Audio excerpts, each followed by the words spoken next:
নানা সংকটের মধ্যেই আন্তর্জাতিক অঙ্গনে বড়সড় ধাক্কা খেল ইসরায়েল। সিরিয়ার গোলান মালভূমি থেকে দখলদার ইসরায়েলের সমস্ত সেনাকে সম্পূর্ণভাবে প্রত্যাহার করার জন্য জাতিসংঘের সাধারণ পরিষদ দাবি জানিয়েছে। পরিষদের এই দাবির পক্ষে একটি প্রস্তাব পাশ করা হয়। একই সঙ্গে গোলান মালভূমির উপর ইসরায়েল যে নিজেদের মালিকানার দাবি করেছে তাকে বাতিল ঘোষণা করেছে জাতিসংঘের সাধারণ পরিষদ। অর্থাৎ সামরিক এবং ভৌগোলিক কৌশলগত গুরুত্বপূর্ণ অঞ্চলটি ইসরায়েলের হাতছাড়া হওয়ার পথে আরও এগোলো। সিরিয়া গোলান শীর্ষক ওই প্রস্তাব রেকর্ড সংখ্যক ভোটে পাশ হয়।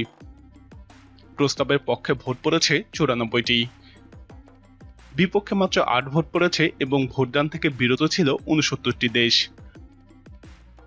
প্রস্তাবের বিপক্ষে ভোট দিয়েছে Israel, America, Britain, Canada, Australia, Palau, Marshall island এবং মাইক্রোনেশিয়া। প্রস্তাবে বলা হয়েছে 1967 সালের 4 জুনের আগে সীমানা মেনে নিয়ে ইসরায়েলকে গোলান মালভূমি থেকে সেনা প্রত্যাহার করতে হবে এবং শিগগিরই শান্তি আলোচনায় বসতে হবে।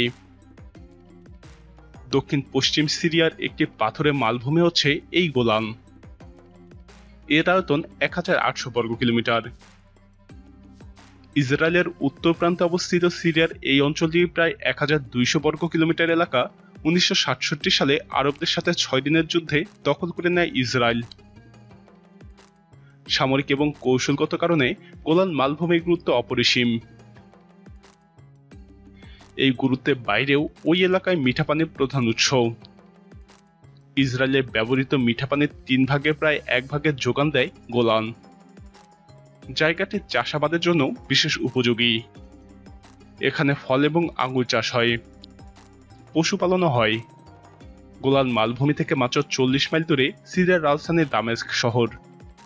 দক্ষিণ সিরিয়ার একটি বড় অংশ এখান থেকে স্পষ্ট দেখা যায়। সিরিয়ার সেনাবাহিনীর গতিবিধি পর্যবেক্ষণ করার জন্য এটা একটি আদর্শ স্থান। তাছাড়াও পার্বত্য এলাকা হওয়ার কারণে সিরিয়ার সেনাবাহিনীর কোন সম্ভাব্য আক্রমণের পথে এটি একটি প্রাকৃতিক বাধা হিসেবেই কাজ করে। এর আগে 2016 সালে বেঞ্জামিন নেতানিয়াহু বলেছিলেন, কৌশলগতভাবে গুরুত্বপূর্ণ গোলান হাইটস বা গোলান মালভূমি এলাকা সবসময় ইসরায়েলের নিয়ন্ত্রণেই থাকবে।